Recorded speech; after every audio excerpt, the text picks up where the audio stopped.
Thank you to Springfield Collegiate. We're going to have our tree acknowledgement. I'm going to ask Trustee Rowan to read out our tree acknowledgement, please. We acknowledge the traditional land upon which Sunrise School Division resides as Treaty 1 territory.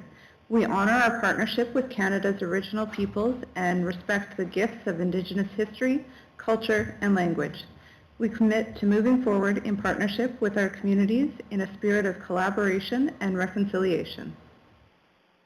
Thank you, Melissa. Before we get into the adoption agenda, just for the people that are online listening, is that we have 7 trustees here with us: Trustee Rowan, Trustee Boytson, Trustee Nicol, Trustee Dent, Trustee Smith, Trustee Harris, and myself. And online is Trustee Roland, excuse me. And those are the 8 of us that are here tonight. As well as we have Superintendent Reed, Secretary Treasurer Thiessen, Assistant Superintendent Fieldberg. We have outgoing Superintendent Timko in the back, and we have a presentation tonight from Springfield Collegiate from Kevin Dell, the principal, and Carol Blocker, the assistant principal. So that's who's all in our room with us tonight. Oh, and Sarah, yes. He's going to kick me. Sorry, Sarah. Sarah is the support to our board. Thank you. So we're going to adopt the agenda. So be it resolved, the board approve our agenda. I need a mover and a seconder. Moved by Trustee Dent, seconded by Trustee Smith. Any questions to the agenda? Hearing none, we'll vote.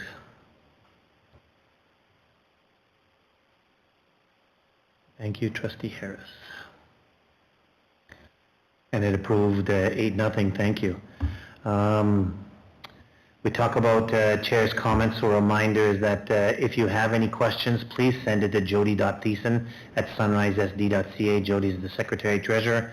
And any questions, we have question period later on. Put your name and address to the sender included in the question, and we'll get to your questions at the end of the night. 3.2, share a story. I'm going to open up to the floor, but I want to share, trustees, you haven't seen this, is that Mr. Reed just handed me this letter, and it's from the Terry Fox Foundation. And it says, Dear Paul, we're so excited to announce the schools in Sunrise School Division showed remarkable support for the Terry Fox Foundation and have been recognized on our top 50 fundraisers of Manitoba for 2023. We're proud of their extraordinary effort and commitment to carry on Terry's legacy, and are honored to share with you the following achievements. École Dougall School was ranked number 19 as an elementary school, and Whitemouth School ranked number 16 as a high school. So kudos to those schools for the work that you're doing with Terry Fox.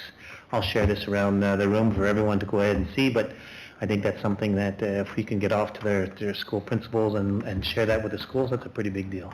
So nice work to those 2 schools. Anyone else share a story? Trustee Dent. Yeah, we have a couple of things.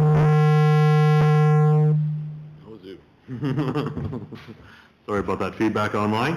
So a couple things in the last 2 weeks. I was able to go to Le Petit Café at École Dougall. So that was on Thursday, or jeudi, May the 2nd. And Madame Alexander and Madame St. Marie did a great job in converting the multipurpose room into a restaurant where the kids got to serve community members some lunch. So there was soups and coffees and crepes and fruit and that kind of stuff. So it was great. It was a fundraiser for Le Petit Café to run next year. So that was fantastic. I was also able to attend SCI's PAC meeting on April 30th. So I appreciate those that were in attendance. We do have another PAC meeting coming up in June. And then DPAC at École Dougall is running their pancake breakfast on May the 11th from 9 to 11 as a fundraiser for the Playground Committee and improvements. So I look forward to seeing everyone come out for their pancake breakfast. Thanks, Dustin. Anyone else? Trustee Nicol? Whitemouth School had Elder Eric Flett come to the school to support them on PD Day in April. They put up a TP as a staff, and apparently they had a hard time doing it. They had to do it 3 times, but before they got it right.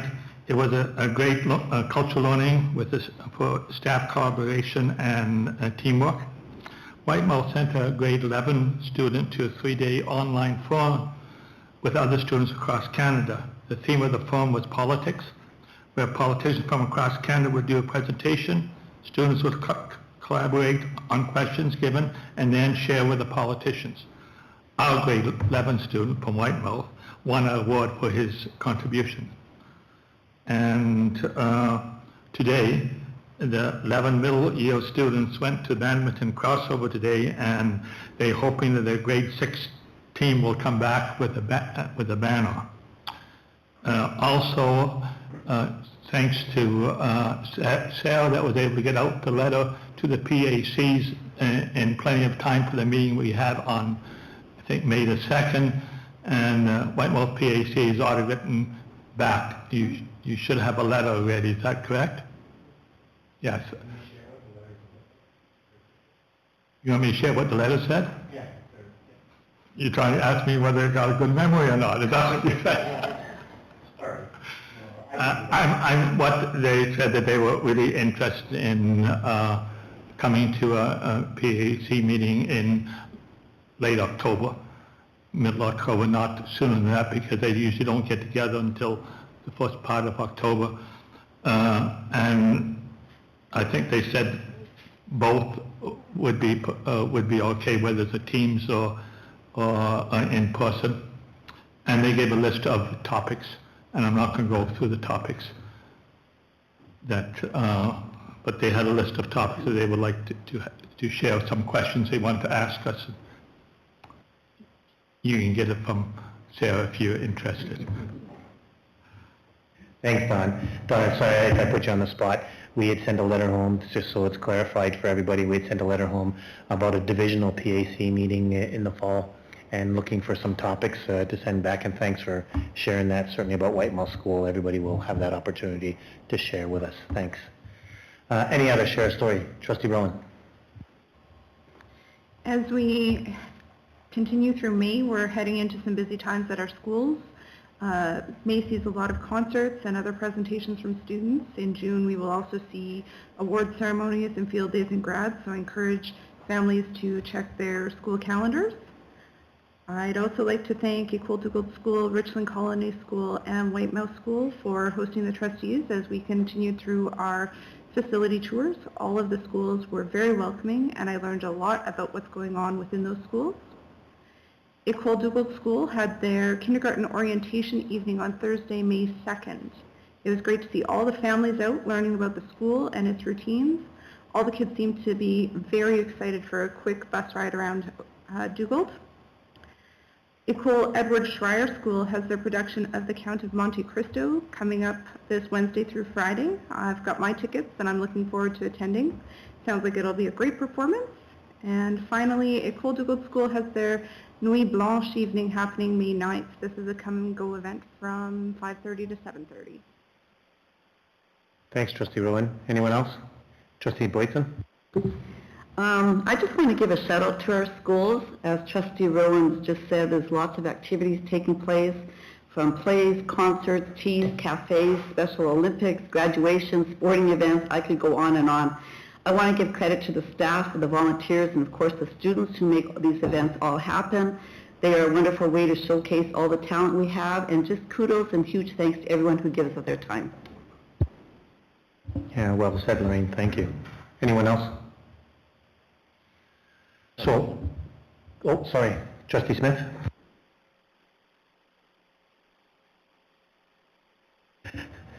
Anyone else? Diane, do you want to join? Do you want to say anything? Trustee Smith was looking up. No, they covered most of the activities, thanks. Trustee Smith was looking up, and I was wondering if she was talking about God or something like that as to was going to join us. Lars? Congratulations to the students who were delivering tea and coffee at Colpa's earlier school. I don't think they spilled a drop the whole time, and were very carefully carrying dishes around with the coffee and tea. It was a great event, tons of people in the gym. It was a good community gathering there for that school. Anyone else? So I want to give a shout out to the lady that's sitting across from me, and that's Carol Blocker. Carol is coaching the lacrosse team at SCI, and they've started off, you know, they're in second place in their division, And Carol's got them playing, and lacrosse can get very physical, and Carol has them, what's the right word I should use, Carol? You have them playing proper lacrosse, and, I'm really impressed. So thanks for the work that you do with those kids. And, it goes on to what Lorraine was saying. It's not only you, Carol, but while you're here, I might as well say thanks to you for doing those kind of things. So thanks, Carol. Anyone else? Okay. I do need to apologize. I just came from refereeing lacrosse. It's not my usual get-up, but some of you are probably saying, yeah, go ahead.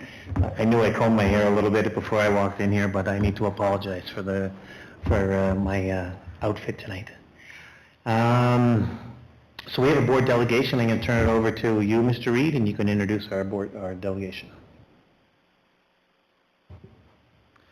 Thank you. Well, Paul, you've already introduced our admin team from SCI, Kevin Dow and Carol Blocker.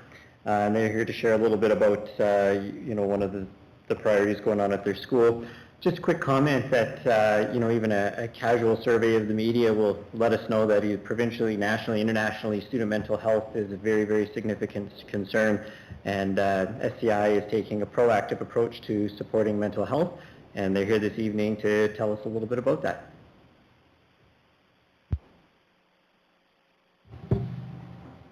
Good evening, and thank you for the opportunity to speak to you tonight. Paul, I'm sure you know Carol and I are competitive people, and a little competitive with each other. I can't let Carol take the entire spotlight tonight. You didn't mention I'm the coach of the golf team at SCI, Paul. And we are undefeated at this point. And he also has those guys under control. Those golf crowds rowdy bunch.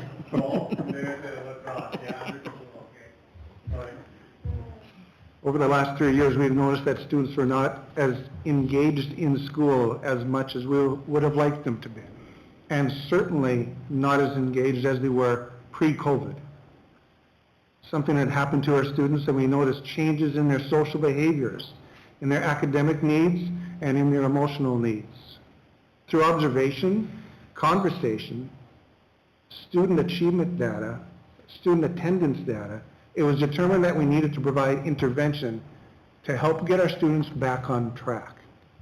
Our school goal came directly from what the teachers were seeing in the classroom. And Carol and I responded to what our teachers were telling us. It's only fitting that you hear from one of our teachers. This is Christy Harris-Simic. She's a fantastic teacher. She's been in SCI for quite some time now. And let's listen to what she has to say. Our students. Socially speaking, of course, it was like suddenly everyone forgot how to interact in person, and social media became their main channel of communication. What I've noticed lately is that students tend to stick to their own social groups and don't mix much with the other grades. The grades keep to themselves, while the younger ones can sometimes be a bit rough around the edges with each other. You definitely see the regression of behaviors in all grades as a result of COVID, although more so in the younger grades. Regarding ownership of learning, pre-pandemic, students generally took responsibility for their academic journey. However, during COVID, the dreaded baseline marks, it diminished students' motivation to advocate for themselves, as the assurance, regardless of effort, undermined their sense of accountability. Even post-pandemic, remnants of this mindset linger in the classroom, posing a challenge in encouraging some students to actively participate in their education, even now. I strongly believe that students can learn to find balance, but if the learning curve during COVID taught me anything, it's that they need both support and structure to succeed. As we navigate our post-landscape, it's crucial to understand the pivotal role of resilience and balance in nurturing student social and academic well-being, empowering them to face challenges with regularity.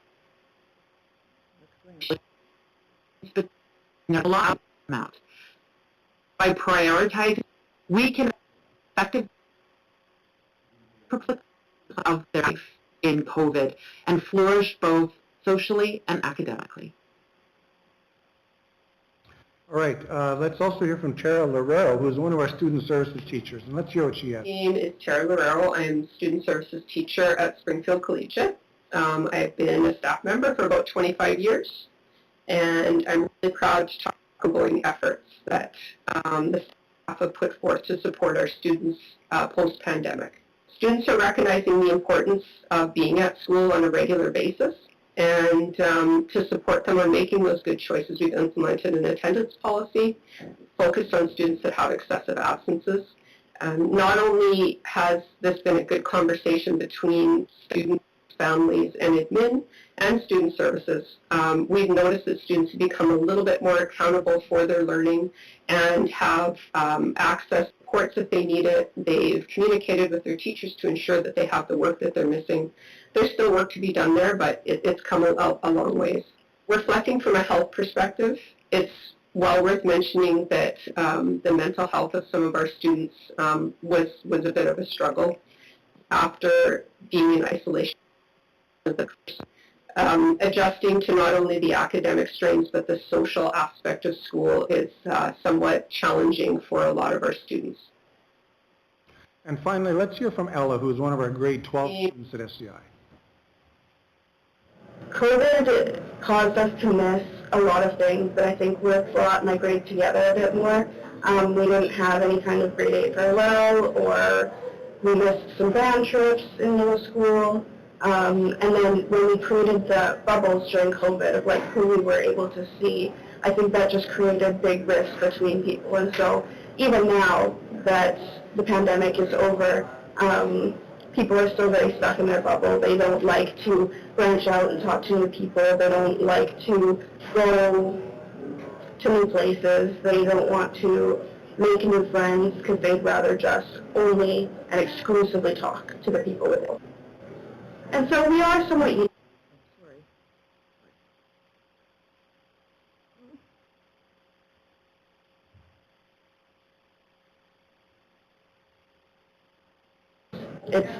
It's the first way that you can kind of start to help yourself is by reaching out to anybody. Thank you. So during COVID, it was certainly easy for students to let academic standards slide. And as we all know, sliding downhill is easy and requires very little effort. But our school goal was in direct response to student need and focuses on strategies and interventions which will best help our students climb back up that hill. This is new territory for schools across Canada, and we have no experience or manual to help us respond to post-pandemic needs.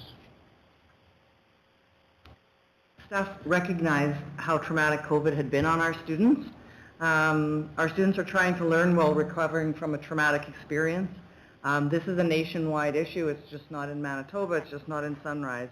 COVID took students and youth safety and sense of belonging away, and we all know that when students don't have a sense of belonging or their safety needs are not met, learning just can't happen. So SCI used the Canadian Mental Health Association survey as a guide as to how we could most efficiently tackle this post-pandemic fallout.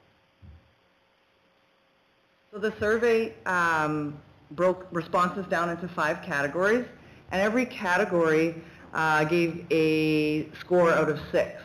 So our students scored 5 out of 6 on self-actualization, 5 out of 6 on resiliency, 4 out of 6 for flexibility, and then ability to enjoy life, they scored a 3 out of 6, which was crushing, and balance, they scored a 3 out of 6 as well. And so as a staff team, our focus for this year and likely for next year, because it's not a one-year flash in the pan, we are focusing on ability to enjoy life and balance. So one might ask what ability to enjoy life is. And so we did a little bit of communication with people outside. We talked to clinicians outside of Sunrise and had conversations to really pin down what ability to enjoy life meant. And it comes down to reconnection. While technology seems to connect us more than ever, the screens around us disconnect us from nature, ourselves, and from others. And that's a direct quote from CMHA. This might be fallout from COVID, or it might just simply be a sign of the times. When students feel connected to their school community, they're more engaged and their learning increases. So we know that reconnection within the building is ever so important for students' well-being. We're certainly facing the challenge of helping our students to reset the balance in their lives. Lack of importance of education during COVID and all of the many accommodations that the government and the school made for students in an attempt to support them might have led to the lack of expectations, which inadvertently may have caused disengagement and lack of student responsibility for their learning. So every PD day, admin day that we've had this year, we've taken the opportunity to chip away at this goal. I don't need to read the slide for you, but we either focused on strategies that teachers could use directly in their classes to improve reconnection or balance, or we did a little bit of in-depth learning and questioning and deeper understanding of those two topics.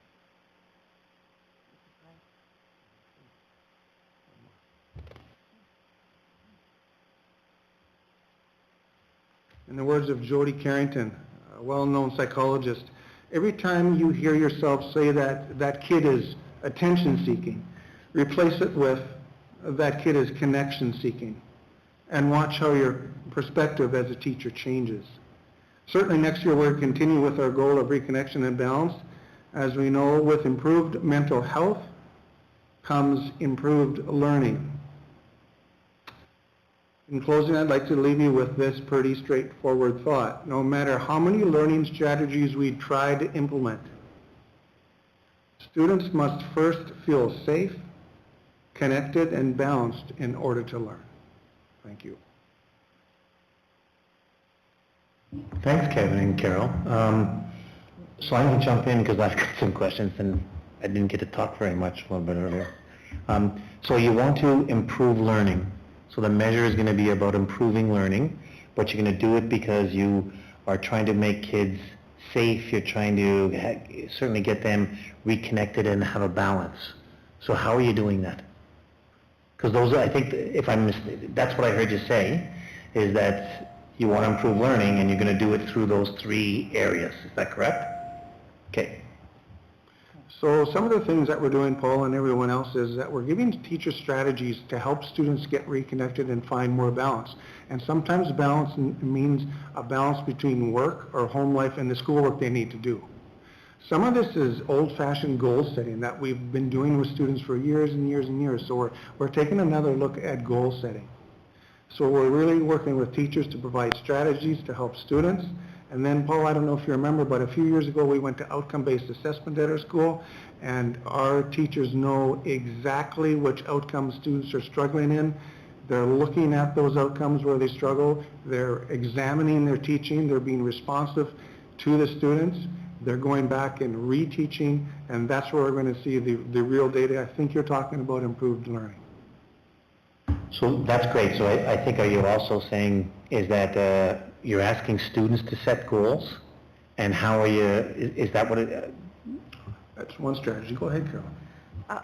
Yes, we're asking students to set goals, but we're also asking them to find their own sense of belonging in the world that they're in right now. So if you remember to Ella's video, she was sharing how everybody was segregated, and it might not be the whole grade 12 class, it's different pods of kids, and so it's that opportunity to provide classrooms a safe space to take those risks, to be vulnerable to their classmates, and that only comes when that trust is built and those reconnections are made. And so some of the strategies, along with the goal setting for balance, we're also providing staff with strategies for students to actually get to know each other. And I know that sounds really silly, but a friend on Facebook is not necessarily a friend that's going to show up on your doorstep. And some students don't get that. That's just where we are. Trustee Nichol. Yeah, after next year, you'll say, I didn't get a sense of how you're going to make a report. Like, what kind of, how do you know whether you were successful or not? That's what how do you know you're going to be successful? You know, I don't want to repeat myself, but it kind of comes back to the fact that our teachers are always examining their mark books and their grade books on, and we're just, you know, we're really keeping an eye on student learning. So that's one way that we're going to know is by student achievement. The other way is we probably want to run this mental health survey again with them to see if they score any differently or if they score the same or better as we provide teachers and students with more strategies. And one thing that Chrissy, the first teacher that gave a video, one of the things that she shared is students feel safe when they have expectations and they know that they need to meet something. And we started our attendance policy and our assessment policy in September. And our attendance has improved because of those conversations with student services and those conversations with admin and those, okay, so you're not in class, but you can go on Teams and you can get your work done. So it's pushing that sense of responsibility and ownership for their learning back to the students, which at Springfield Collegiate, our kids were pretty good at that pre-COVID, taking ownership for their own learning.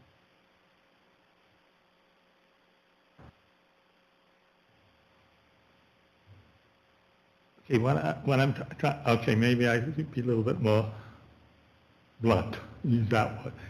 Next year, when you come, are you able to give us a report of what happened? Like, I know what you're going to do, but so many times we've been here and then, not necessarily you, we hear what's going to happen, and then I don't know what happened. So I'm asking you, are you prepared, or is that in your plan to give a report to the board eventually, so we know whether this worked or not, so that when we talk to another school, we can say, by the way, this is what Springfield did, and we know that it worked, and talk to the principal there and let them know.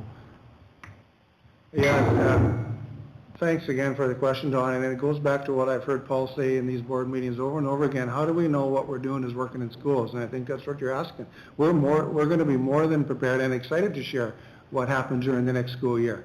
And we're certainly going to track what we're doing, because we need to know, Carol and I need to know, if we're putting our staff through these PD days and admin days, 10 days of the year that have been, you know, given to us, we got to know that what we're doing is working. So Carol and I are always asking ourselves, how do we know it's working? Thanks. Anyone else? Trustee Dent? More just a comment instead of a question. I just really appreciate your Carol and Kevin, your commitment, and your staff, your commitment to strengthening the whole being of the student. So I hear what you're saying, Kevin, where, you know, some of that, whether it's working or not, is going to be through student achievement, but I appreciate things like what you're talking about, connecting with your community, balance, feeling safe. These are, in goal setting, these are lifelong skills that they're going to take in all facets of their life. So I appreciate that we're not just focused on academia, but we're focused on strengthening the student to be able to have success in whatever venture that they're pursuing, because they're only with us for 4 years, right, at SCI. So I just really appreciate that commitment and that dedication to addressing the whole being. So thank you very much, you two. I'm pretty passionate about this, so I have to jump in. On our last PD day, so yesterday, teachers we were talking about how we can navigate this next year and what that's going to look like, and that was actually one of the conversations that I overheard the teachers having was, it's going to impact their lives, and we might not see that change, but it could happen when they're 22 and they're out on the job site, and we've given them this strategy to navigate how to get through this tricky situation. So thanks for recognizing that, Dustin. It's about the whole child, and we can measure some pieces of it, but that's really the tricky thing with mental health, is it's hard to measure. It's really hard to measure.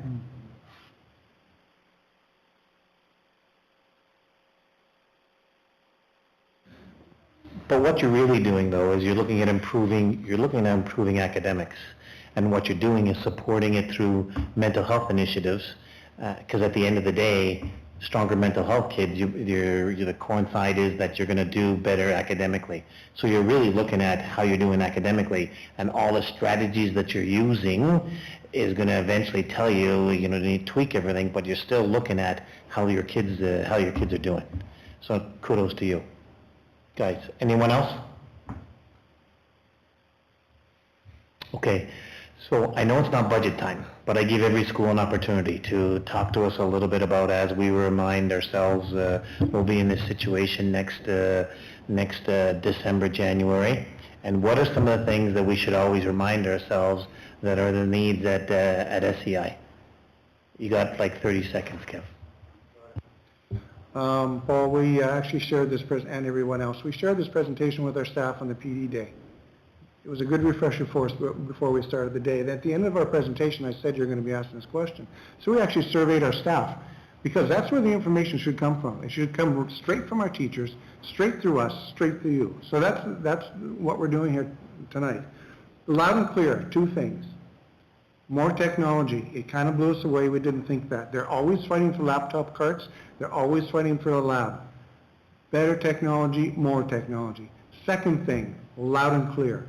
For the last 4 years, SCI has been cut back EAs almost to half, and our teachers are saying they need that support back in the classroom.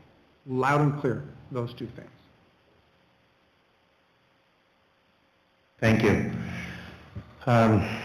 We'd like to thank you for coming out.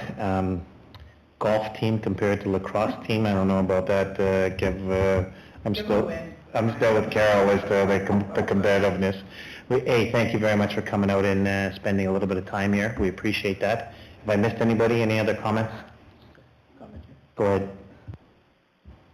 Thanks. I just wanted to thank SCI again for coming out as you did, Paul.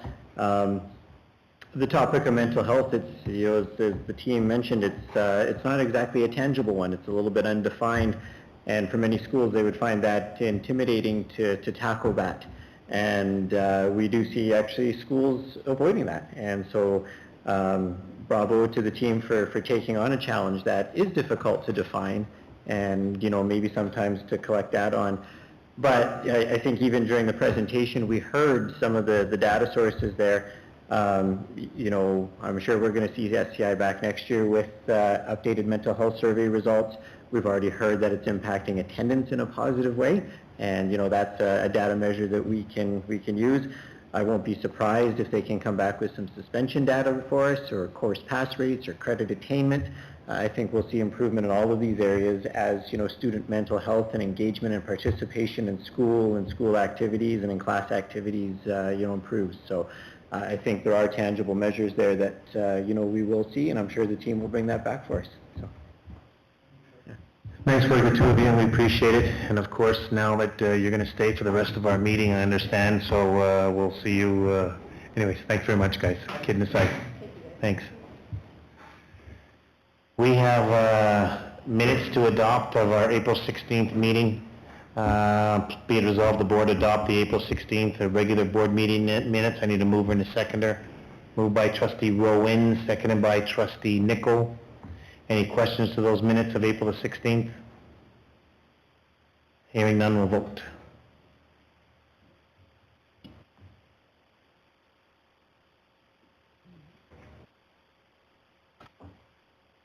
So with 7 and 1 abstaining.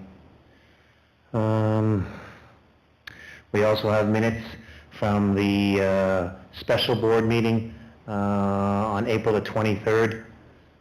So be it resolved, we adopt the April 23rd special board meeting minutes. I need a move by trustee Nichol, second by trustee Boytson. Any questions of those special board meeting minutes? Hearing none, we'll vote.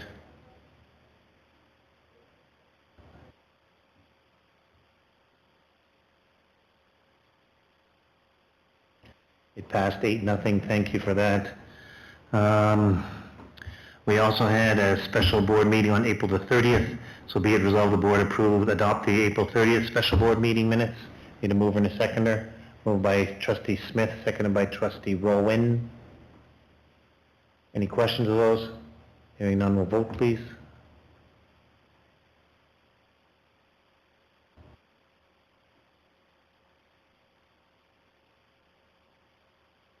And it passed 8-0. Thank you. So we have a superintendent's report. Trev, I'll turn it over to you.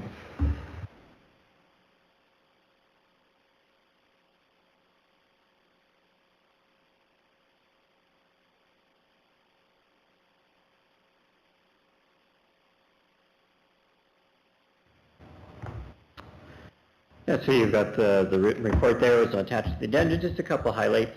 Just on the University Accessible Nutrition Program, schools have received their expected allotments for next year conditionally, pending final approval from the province, which comes on June 1st. So the division received, of course, $364,000. Of that, $120,000 is going to École Powerview School. That is a directed amount by the province under the community schools program. So the remaining $244,000 was divided through the remaining schools who identified, unmet nutritional needs at their schools. So yeah, once we have final approval from the province on the plans that the schools provided that we summarized and sent back to them, we can provide a full report to the board on June the 1st.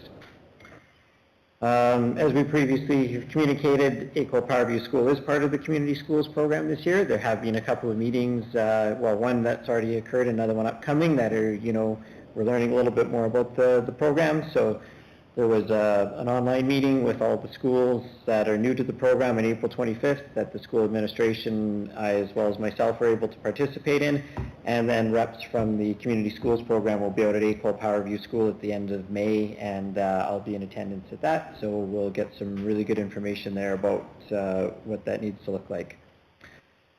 A bit of good news to share is, fourth one down, Sunrise just recently learned that some career development dollars that we received this year will be coming back again next year.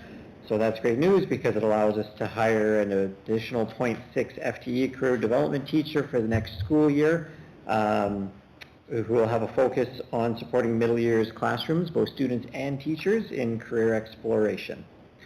And the last thing I'll just mention, similar to last meeting, is we had another Art Speak session, Camp Cedarwood, from April 22nd to 25th, and again, was able to attend the final performance, which again was very well attended by parents and family and friends, to celebrate the learning that the students did over the course of the week. Thanks, Trevor. Any questions for Trevor? So Trevor, a couple things is now that we've identified École Powerview School as a community school, and they have hiring a community support worker. Once the division has figured out what this community support worker is going to go ahead and do, I'm not sure that we need a presentation, but can you come back to the board and give us a heads up as to, because I think my idea and maybe the ideas of people around here may be different for a community support worker. And so could you come back to us with what then you guys have decided with a community support worker? Because that would be beneficial for us to hear kind of what we're doing. I think the other thing is we've got the nutrition program, and I think that I'm speaking just for myself, but other people can, if you could give us a little bit about what a nutrition program is going to look like in Sunrise. I think that as then when Lorraine goes to the grocery store, or when Dustin goes to the grocery store and sees Johnny and Susie and whatever, at least we have some information to talk a little bit about what our nutrition program will look like. So once you have that, can you share some information with us with regard to that? Is that okay from everybody about wanting, getting some of that information? Okay, Don? Well, I'd like it not only for Sunrise, I'd like it for the individual schools, because every school does something different, so I'd like to know what every school is doing. So when I go to Lac Du Bonnet, I see Lac Du Bonnet students, or Lac Du Bonnet parents, I have an idea what their program is in their school, which will be different from the program in White Mill. So yeah, that information will be easy to provide. We already have that information from schools, and so each of the schools was required to submit a plan to the division, which we summarized and sent into the province for approval. So once we get approval from the province for each of those individual programs that they're actually hitting the province's expectations, we can share that information for sure. Trevor, I also want to talk about the Divisional Literacy Committee. We made a change as a division, and you informed the board about that we're getting away from reading recovery and we're going to a new literacy instruction practice. So at the end of the day, I think that we would love to hear eventually as to what does that mean?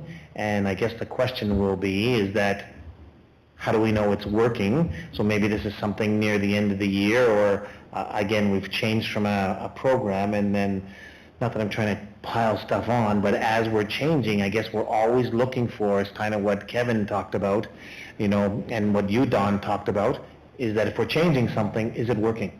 Fair enough? Okay.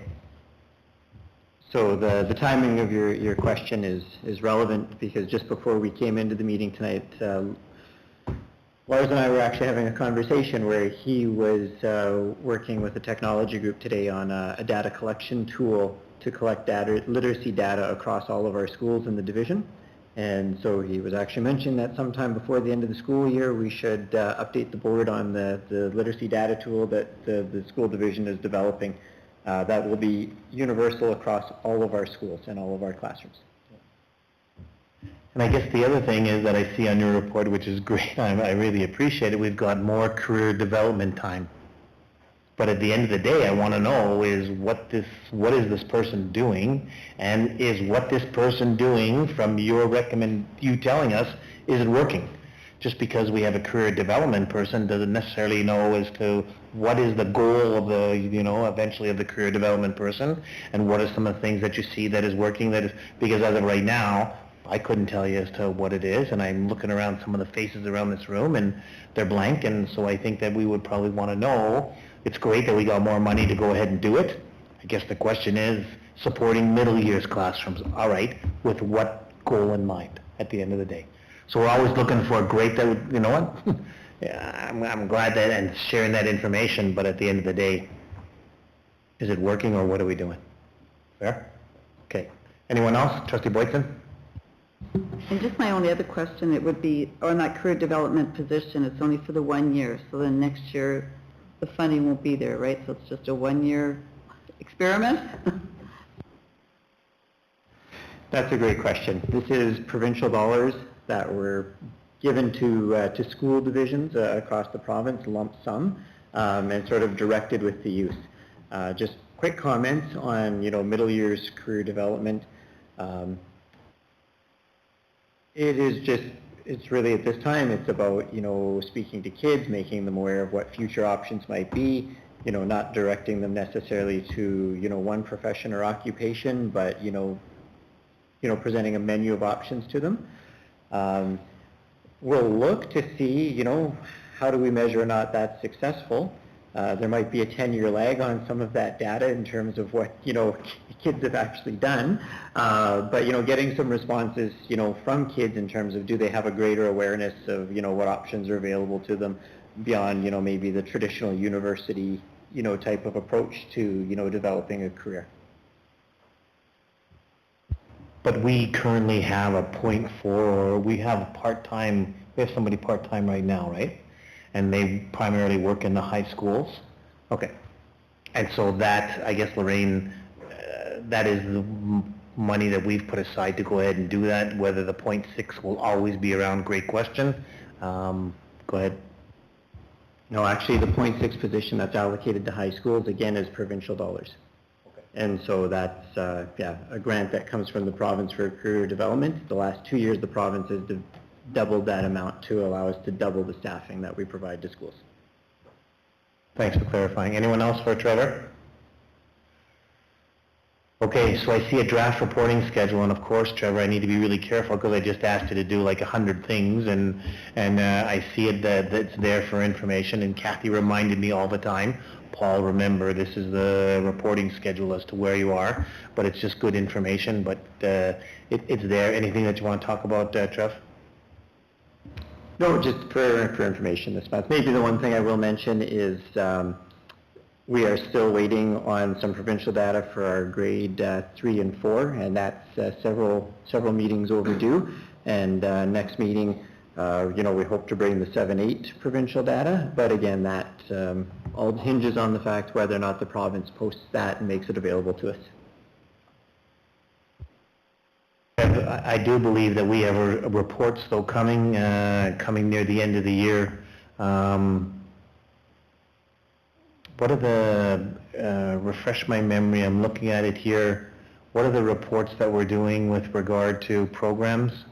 Do we have that coming up here? Trying to read this, anyone else? So at the next meeting, our second meeting in May, Lars will be bringing forward a program review on our alternative high schools across the division. And the second meeting in June, Division Principal Jody Wilgosh will be bringing forward a program review of our phys ed programs. Thank you. So that's our draft reporting, thanks. Jody, Secretary Treasurer report. Yep, thank you. I just wanted to bring the board up to date on what the departments have been up to.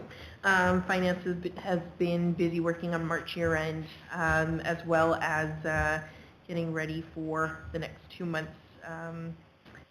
What year end looks like with a new finance manager. So we're doing a lot of training. We will be posting for a 2-month term position, just to help the department at year-end's peak time. It's something new that we're trying out this year, is bringing in additional staff member during peak times, just to keep up with the busy pace and ensuring that we don't have any backlog in invoices and receivables and data entry. Another thing that's usually really busy at the end of April, sometimes the deadline's in early part of May, is the 23-24 year-end spending deadline, and schools were really busy at submitting requisitions for their year-end purchases. And I figured I'd give a moment of time to explain to the board what that really means to us in a finance level, and what does it look like at a school level. So we give school cutoffs, or we give a cutoff timeline to the schools to ensure that we receive goods before June 30th. If we don't receive an item before June 30th, it can't be expensed in the right fiscal period. So our furniture vendors that we use, their cutoff was April 25th, the Friday. Anytime they would have received a furniture request after the 25th, it likely wouldn't have been delivered before June 30th. So sometimes our year-end cutoff happens because of furniture or delivery of goods. We also ask schools to also submit requisitions for their future field trips. It gives us, in the area of finance and anybody overseeing categorical grants, gives us an opportunity to see which schools fully exhausted their categorical grants and which ones just couldn't. Some schools are really great at letting us know to say, we won't be able to utilize the full grant, give it to somebody else who could. It gives us an opportunity to kind of shuffle some dollars around to give opportunities to some schools that would have otherwise went over. Most of the time, though, we see schools fully utilizing their grants. We have some activities that occur at the very end of school. Sometimes it's hard for the schools to actually commit those dollars, but if they could commit an estimated amount, and then once the invoice comes in, we can amend that request. But the intention for our school cutoff is to give us an idea of what we're going to look like also at the end of the year. In our projections, it gives us a guideline to say, yes, we're going to be on target, or we might be over target, and we'll have to cut back somewhere else. So even though it's very stressful, and I totally understand the stress at a school level, trying to make sure that everything's in by this specific deadline, it does help me when it comes to financial decisions. And I just want to say to the secretaries out there and the principals, we appreciate their commitment and help making that deadline work. Other years we've had it in May, and usually it was pre-pandemic. So we've had other years timelines later because we could receive the goods later with a later submission of a request. So just to give a context of why we do the spending deadline. Other things that are going on in other departments, transportation, they've been challenged with difficult roads. The frost boils are coming out of the ground. And as precipitation continues in the weather forecast, the roads aren't getting any better. So I want to say a thank you to our bus drivers that are driving those roads that are not amazing, but we know that the municipalities are getting out there when they can. It's just a challenge of right now the timing of the year. Road restrictions are on, and it'll take some time before we can get those roads maintained. Other things that transportation has been up to, bus evacuation drills are going on and performance evaluations. In maintenance, I'll touch a couple subjects. Some good news. We did secure additional funding for furniture for the SCI Science Lab Renewal Project. Originally, the province wanted to put the onus on the school division for all the furniture, but because the way the classroom was converted, we had pods stationed in the science room classroom, and now we went to long learning tables. So what we did was approach the province to say we'd like some support on this, and they were able to commit $12,000 to the project. So I'm happy to say thank you to the province for recognizing that we've been on budget, on target for this project, and we appreciate that they were able to support our funding for our furniture. So that's great. Another thing with SCI, with their chiller, their last part of the building envelope and mechanical improvement, what we have been advised is the air conditioning unit won't be arriving till end of May, if it does get delivered. They're still thinking it'll be end of May, and it'll take about a month to a month and a half. So unfortunately, looking at the timing of it, we may not have air conditioning at the school by the end of the school year. We have chatted with the vendors to make sure that it's still on order, and the delivery date is still for the month of May. But we'll see it, we'll believe it when we see it. So that's about it for my update. Thanks, Jody. Any questions for Jody? So Jody, I have one. When you're saying the transportation, so performance evaluations on all bus drivers have also started. So is it your expectation that all of our bus drivers will will have a performance evaluation this year? I think I think it's not going to be all of our bus drivers. I think there's a rotation. So I should have put in all the bus drivers earmarked for this year, because it's not every bus driver. I believe it's every other year that they do that. So it'll be all the bus drivers earmarked. So it's about half of the drivers. So can you inform us that, and again, ours isn't about looking at the evaluations, but I just want to know that the evaluations are done. So can you just confirm with us that if it's 10, if it's 50, if it's 100, that the expectation is that when they're done? Okay. Thank you. Anyone else? Thanks, Jody.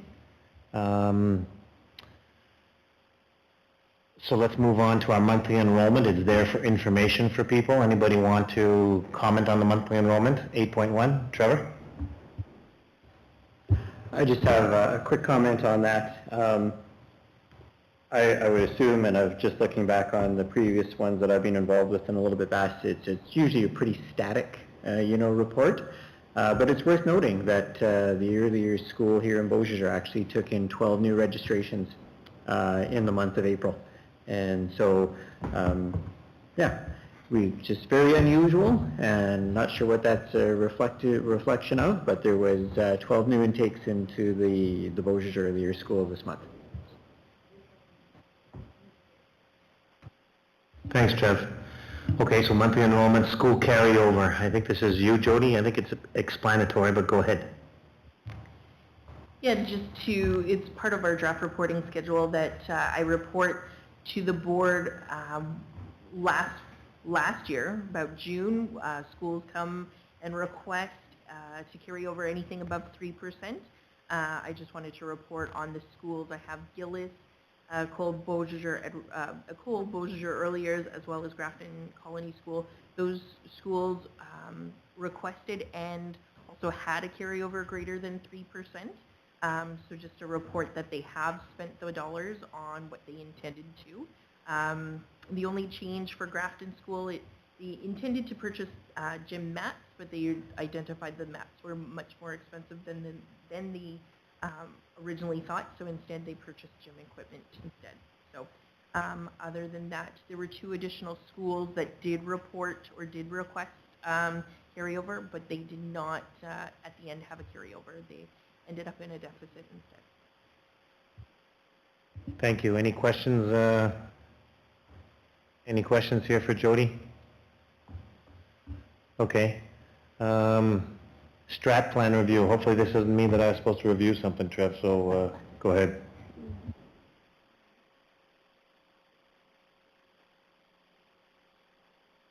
So 2 documents attached or related to this agenda item. The first one is just a report on, and it's my understanding that these are the board's previously determined success indicators. You've seen this report and, you've seen these indicators before. These are the places that you would go, to get the data to see how you're doing towards your strategic plan. So I'm not sure if there's any questions on that one, or if anyone has any observations or comments. Anybody have feedback here? Okay, so the second one, probably one that the board is more interested in this evening, is again attached. I'm sorry, just find some zoom here. This is a summary that Kathy helped put together the work that you did at your strategic plan review meeting a couple of weeks back. And these were all of the items that were thrown out in terms of the work that the board felt that they could do to increase, community engagement. Everything that was suggested, I believe, made it onto the list. And, I think the question was, what was possible and what was manageable? After reviewing the list myself, I actually think that the full list probably is manageable. The ideas on the document probably fall into, 3 categories. Many of them are sort of one-time work for schools, being added to, distribution lists, being added to calendar distribution, those types of things. We can request schools do that, and hopefully that helps the board stay a little bit more informed in terms of what's going on in the schools. Some of it is, work for the board in terms of setting up parental engagement opportunities and divisional meetings, and that's mostly contained in section 4 there. So that would actually be the work that the board would need to dig in and do some planning and, come up with a concept or visualize what they wanted those meetings to look like. And then actually most of the work is, just about the board as individual members following up and, participating in community and school opportunities, when those opportunities are present for them to do so. So if everyone had the chance to review, if there's any, comments or things that we missed or things that you feel aren't important, but at the end of the day, if this is the list that the board wants to do, as a senior admin team, we can kind of take this back and start delegating some tasks and then, making clear and coming back to the board with, what they need to plan and do going forward. Thanks, Kath, for this, and Trev. It is what we had talked about, my understanding. I don't know if we're missing anything. Any wanted general comments from anyone?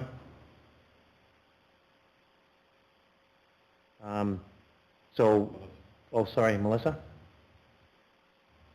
I don't know that we're necessarily missing anything, but we do have hosted a divisional parent meeting this spring, and I think that we've, in sending our letter out to our parent organizations, that we've kind of addressed that we won't be having a divisional PAC meeting this spring. So I don't know if maybe we just want to remove that off of there at this point and plan for the fall.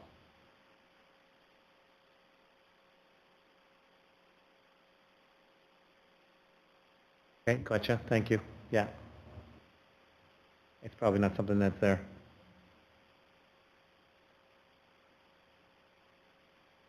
Anyone else want to comment?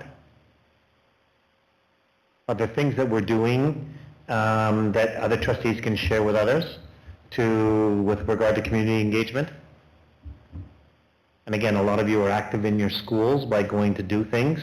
But is anybody doing anything that's really not on here? Dustin? A should bring up the report now, I guess, before I put my hand up.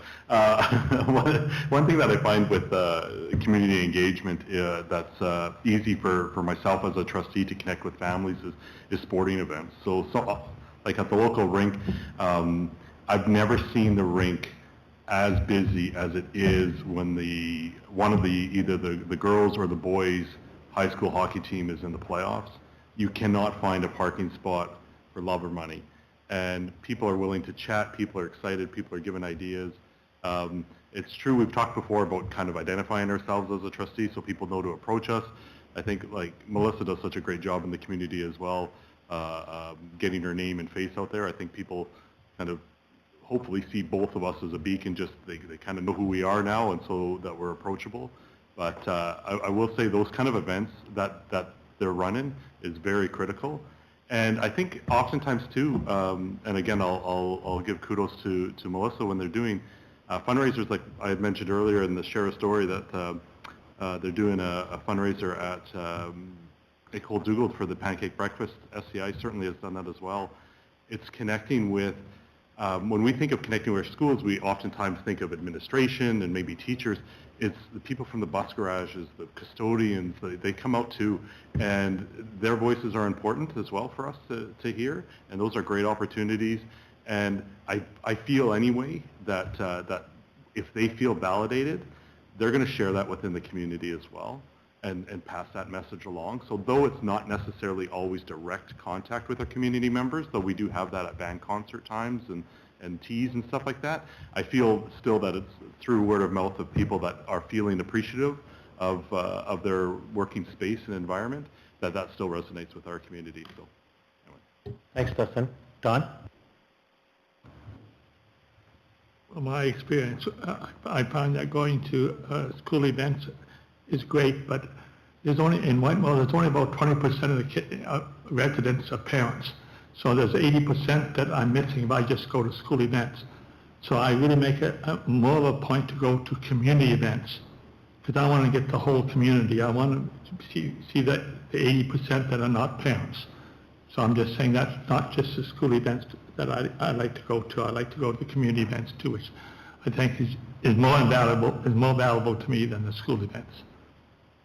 Great point, Don. Thanks. Anyone else? So I sat at, I'll share one. I asked the principal at Parview School if I could come to parent-teacher night. And so in the evening, I set up a table right in the front foyer where most people came in, and kind of made a sign and said, hey, I want to talk. And so, and then the next day, I went in the morning where they had parent-teacher again, and I was able to set up a table and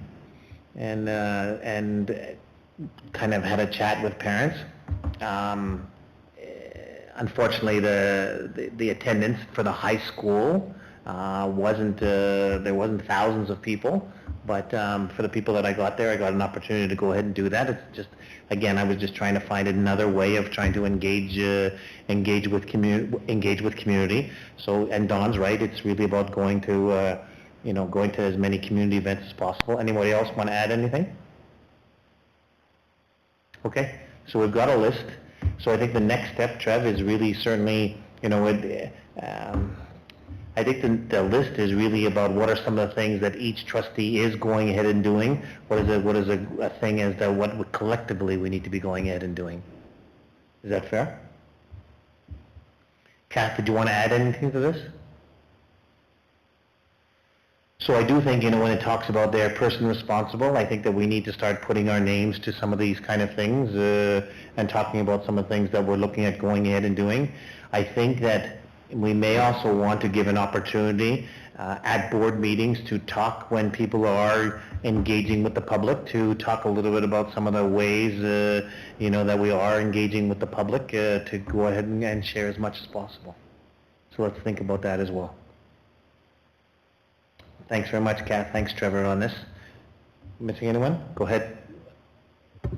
So are we asking Trevor to put names, admin names behind some of these items that are admin? Yeah, we are. Okay. And bring that back at the next meeting or in a month from now? Yeah, but I think it's also like when it talks about trustees will attend public events, it's about us needing to put our, this is not, trustee engagement isn't Trevor and Jody and Laura's engagement, it's our engagement as much as possible. It's about how they can help us out for sure, but we need to be taking a look at this kind of a document and what are some of the things that we're doing. And again, a number of you have said already, but keep going. Oh, I agree with that, but there are some items that we can't do. So if they put the names down at their level, at the admin level, that'll leave open blanks where then we become responsible. Yeah, I see it. Now that we know that this is the list and we want to start delegating these tasks, I sort of see them in three categories. Category one being, what will the divisional staff sort of take that leadership role on in terms of, ordering name tags or photo ID cards, those types of things. What will we come back to the board as a group to talk about in terms of what the work that needs to be done, sort of organizing those larger divisional events. And three, what are the ones that each individual trustee is responsible for, just in terms of trying to get out in the community and make connections and attending events. So those are the three categories that I see, that we can now assign each one of those items into one of those three categories. So. Okay, thanks. Let's move on. We've got balanced school day report. Trev?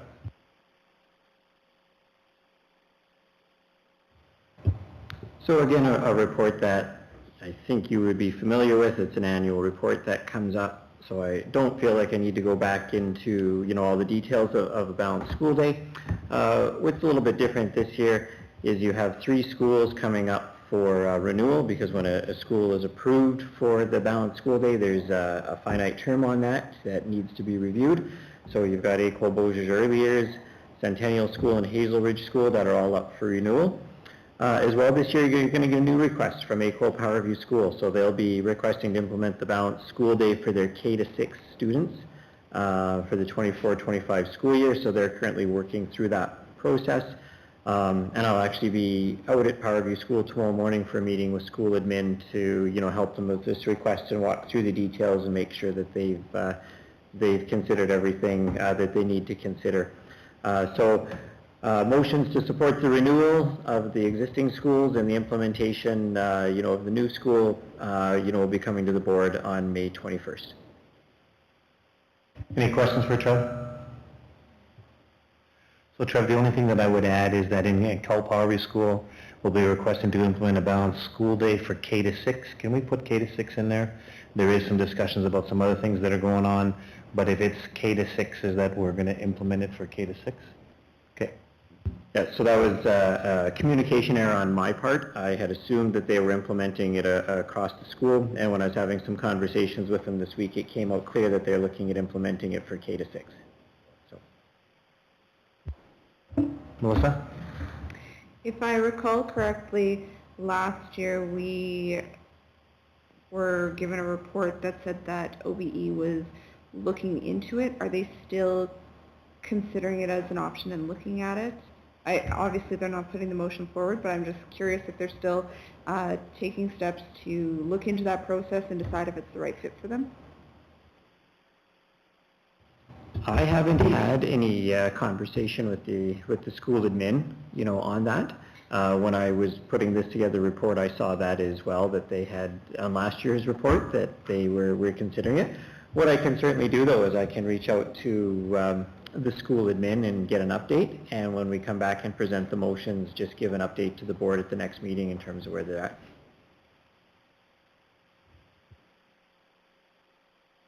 Anyone else? Okay. School-based sports programming discussion. I guess that's mine, Trev, that I wanted to bring forward. We have 4 schools with hockey teams, and there are 1 school that has 2 hockey teams, where parents pay $1,000 to $1,500 to go ahead and play. We have 1 school, SCI, has football program, and I'm not sure what the cost is to go ahead and play. I'm not sure if we have, if somebody goes on a canoe trip and they're paying X amount of dollars.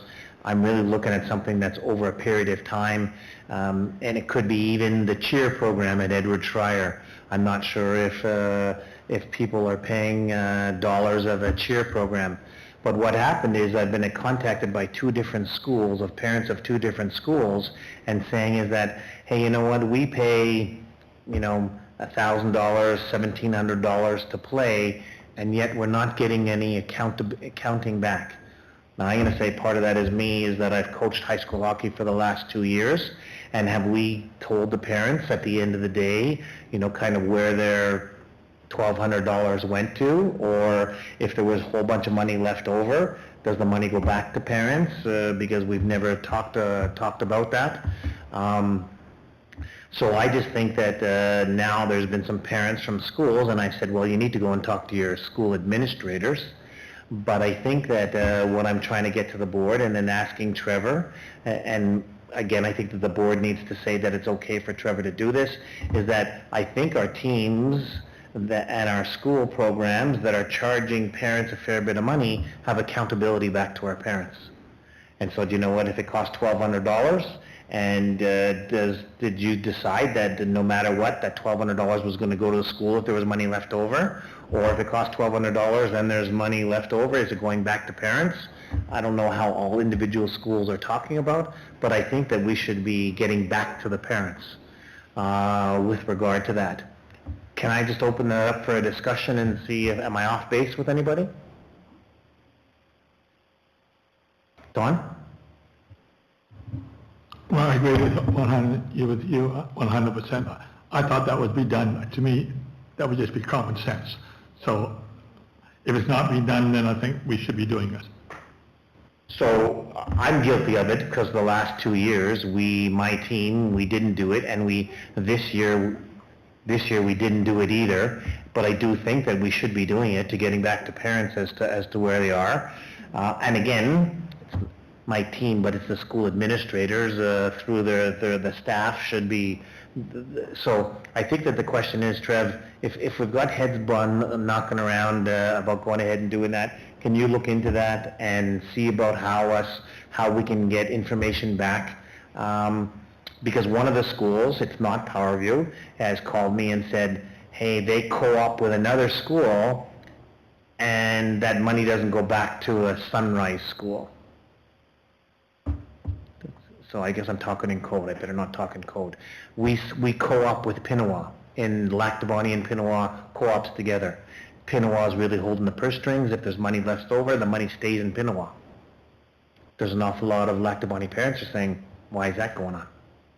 We never agreed to that at the beginning of the year. And so I said, well, I'd want to bring it to the board, and then, through Trevor, talk to school administrators, and let's get us some accountability back to our parents. Okay? All right. Yep, Trustee Boyton? Like, I'm just thinking that if I'm putting my child in a program, I would have liked to have seen a budget in the beginning saying this is what it's going to cost and this is what it's going to cost this much, with a breakdown of where the money is going to go before I start putting the money in. So that money should be spent on that whole program, not this is what we're going to get and we'll see what's left over. So I would like to see where my money's going to be going before I even commit. And then maybe I would have liked to have seen a bit of a breakdown what the discussion was on this today, so that a heads up to them, so maybe they could have come with some information, So that's my fault. I did talk to Trevor a little bit about it, but I wanted to come to the board, because sometimes I get in the habit of talking to him direct, or talking to Kathy or him and saying, hey, can you do this? And my request needs to come from the board. So I will tell you that schools, parents do get, for the most part, a budget. But when, let's say, for instance, I'm playing high school hockey and I'm in the first round of the playoffs, and we expect to go, right to the end of the year, so we have to budget buses and we have to budget a number of things. And if we lose out in the first round of the playoffs, there's not a lot of money that's left over. there would be one example of a budget. Now, does that money go back to parents, whatever? Would it just go into, school coffers? Well, guess what, if I'm a parent, I'm not, and you know what? It's not a little bit of money that people are paying. They're paying a fair bit of money. Yep. Okay, then I'm thinking there could be a budget that says this is what we're going to need, and if we get into the playoffs, we'll need a little bit more money after, or something to that effect. So there shouldn't be a whole lot of money left over in any kind of sporting event or whatever you're putting the money into to begin with. So let's leave that with Trevor as to what it is, but I can tell you it's a nightmare collecting money in the middle of the year from parents. It's a nightmare. All of a sudden, now you didn't pay an extra $250 so your kid doesn't get to play. You know what, I got it. Dustin?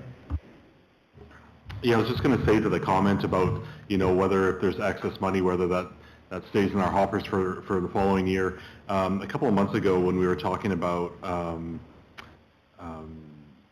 fundraising, we had talked about fundraising within and having the money spent within the year that it was collected.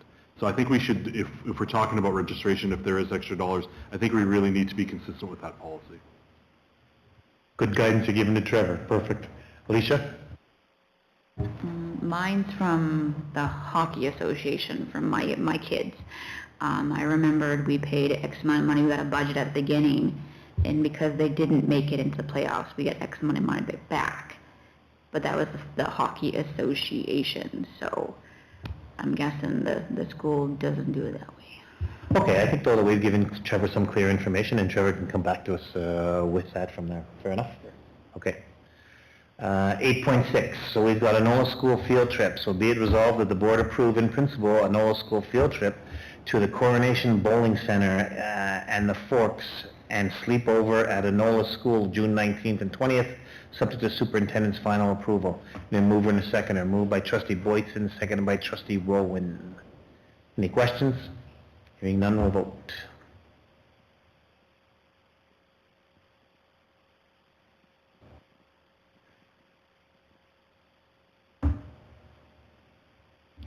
Passed 8-0, thank you. Am I reading this right? Is that there need to be taken some trustees to Switzerland with them? I think that's what it is. Be it resolved that the board approve in principle Edward Trier School Arts and History Tour to Switzerland and Paris, March 27th to April the 6th, subject to the superintendent's final approval.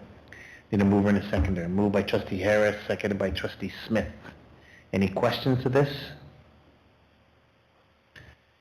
So just before a reminder is that every time we have somebody that's traveling abroad, there's a higher level of superintendent's approval.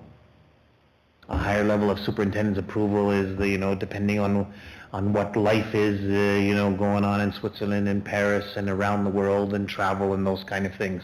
So just be aware of that as we move through. Fair? Okay. Any other comments? Okay, hearing none, we'll vote.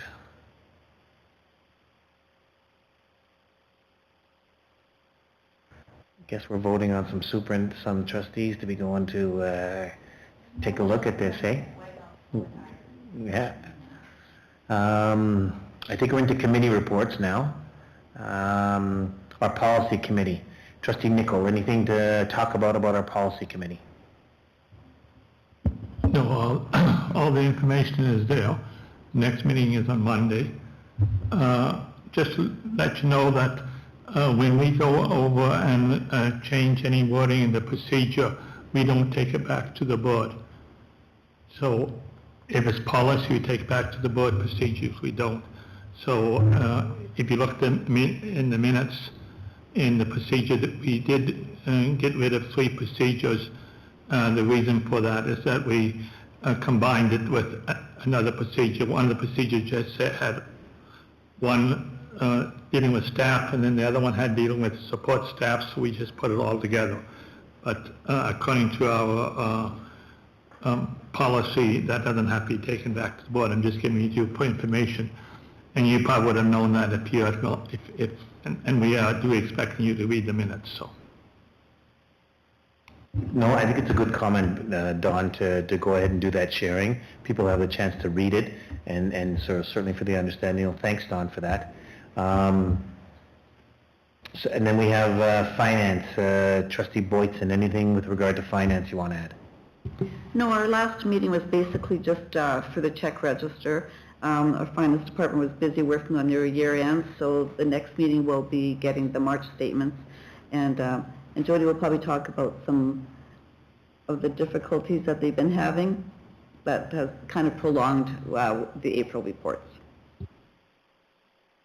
So my question is either to you, Lorraine, or to Jody.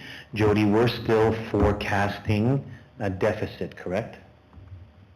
Correct. I know we don't have the financial summary report to include projections on this board meeting, but yeah, the last projections, we budgeted $673,000 as a deficit. We'll be utilizing those dollars. Every couple of weeks when I work on projections, sometimes we're right on that number, sometimes we're a little bit higher. We're just on that bubble. So deficit, yes, we will be in, but we also budgeted to be in a deficit.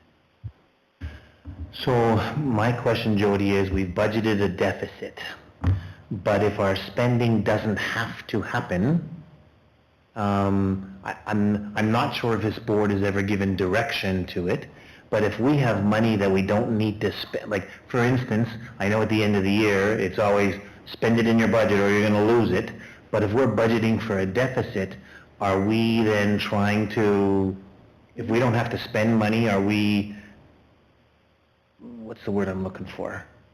Are we trying to reduce our deficit at all? No. The way we budgeted for 23-24 was to identify and spend our total budget, total number of revenues versus expenses. Expenses will exceed the revenues by 673. At no time did we say, don't spend the deficit. We have a department that may exceed their own budget, which could push the overall deficit, say, into 700,000. And that's the area where we're throttling and controlling that, or I'm having the discussions with that department to ensure that they don't exceed their own set budget. But at no time did we reach out to the schools and say, hold back so our deficit isn't more than what we budgeted. No, I'm not saying hold back. What I'm saying is that if we're doing a lot of spending, again, I guess I don't have the ability to take a look at where we are for some reasons with regard to finances, but if we don't have to spend some money, I guess you answered my question. My question is, you said no, we're not trying to hold back at all. Fair enough. Okay. Trustee Nichol. Well, I think, I could be wrong, but I don't think so. But according to the Public School Act, it says you can't deficit budget, so we are not deficit budgeting. We must have a balanced budget, and we do have a balanced budget. What we're doing is we're taking $694,000 out of the community surplus. But according to accounting, as far as I know, when I was teaching it, that's what I know, a balanced budget means whatever comes in has to balance whatever comes out. So you can't, so we don't have a deficit. I think that's where sometimes we say we have a deficit budget. I think we should be changing our idea. I think this is a balanced budget. What we're doing, we're not getting the money from the taxpayers or from the government, and we're taking it from the accumulated surplus. I think that's a better way of presenting it than saying it's a deficit budget, because legally we're not supposed to do that. I like it when you preface it, I know I'm not wrong.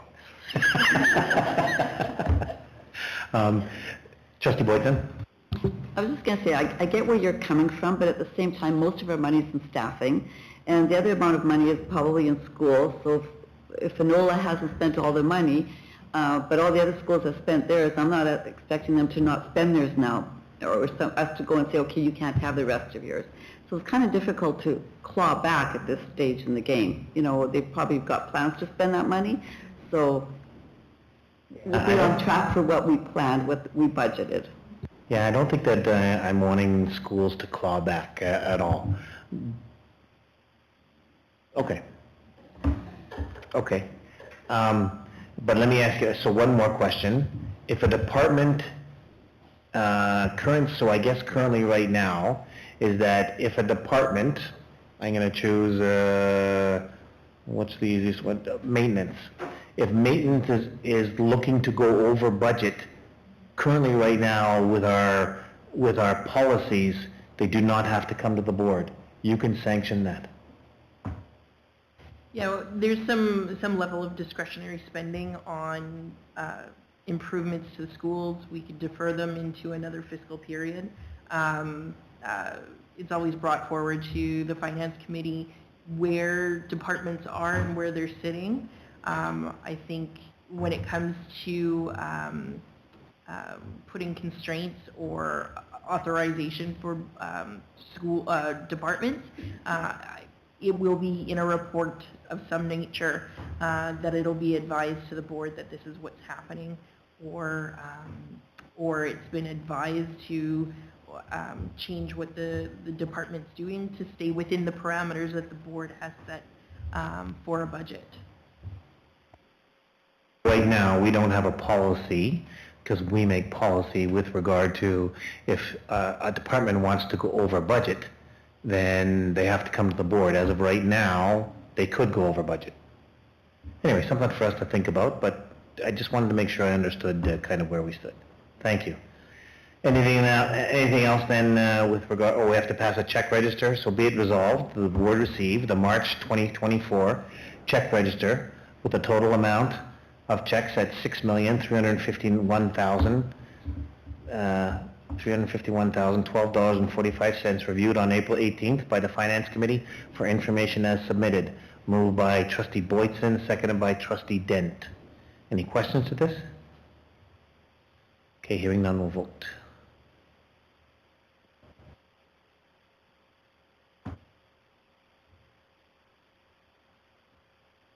Past 8-0, thank you. So Education Foundation Committee, last meeting, Jody, did you want to talk anything about what we're looking at trying to do, or trying to have another meeting? I think from our last meeting, the idea was we will circulate one more time to the group the revised procedures and then some financial information. It should be coming out to the committee at the end of this week. And then if we're comfortable with that, then we can proceed forth and bring the final version to the board. Just with training staff and being available, I wasn't able to get the final copy out to everybody, but it's looking pretty good today. Thank you. Any questions from anyone? Okay. Melissa, do you have anything with regard to the Land Planning Committee? Yep, we've heard back from MLA Wayne Owasco and have confirmed a meeting date with himself, Bob Lagasse, and Ron Schuler. It's currently scheduled for Friday, May 24th. So I'm assuming that the 4 local trustees are going to that with senior administration? Is that what it is?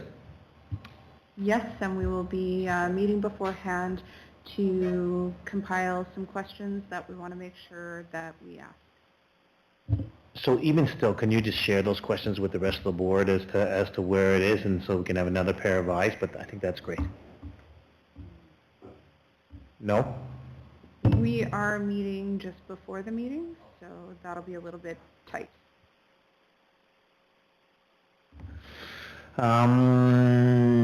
So that's land planning, professional development. We have the CSBA conference. Oh, go ahead, Trustee Boytson. I was just going to say, if any trustees think of a question that they would like us to ask, we'd be open to hear them. You know, the more thoughts put towards us, the better.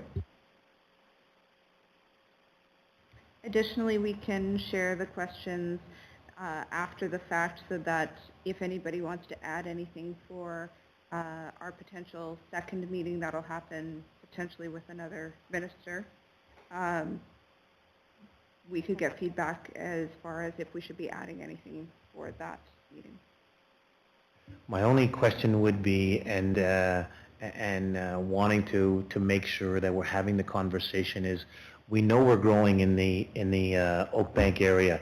We know that we're going to need a new school because our capacity is going to go 5 to 7 years away. Our capacity in those schools, we're not going to be, you know what, we're going to need something. So what kind of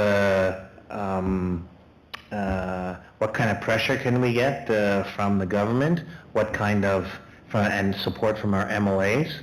What kind of support can we get from when somebody is coming to a proposed subdivision about us making sure that we're getting land to be able to make sure that we're going to be able to build? All those things I think that are pretty important, and they're more important now, I think, is that we are going to need another structure. We talked about that as that's our single biggest priority. We haven't decided as to what that looks like yet, but we know that we're going to need another building because of the growth there. And it's going to be on us to make sure we push that with the province, with the municipalities, with the land developers. That would be my only comment, and if anybody else has any, jump in and say that as well. Diane, am I forgetting anything now that I just realized that I haven't asked you anything all night? Diane, did you want to jump in here and say anything? I have been listening intently. Okay. I think we're okay. The ad hoc committee meets the MLAs. It is ad hoc committee, so it happens to be all Springfield people and Trevor, I believe. So, and Jody, I think, is attending that meeting as well. I'm correct? It is. All right. I'm good with everything that's going on here, and we're good. Thank you. Okay. Good. At least I talked to you once during this meeting, because Dustin was looking at me saying, "Hey, man."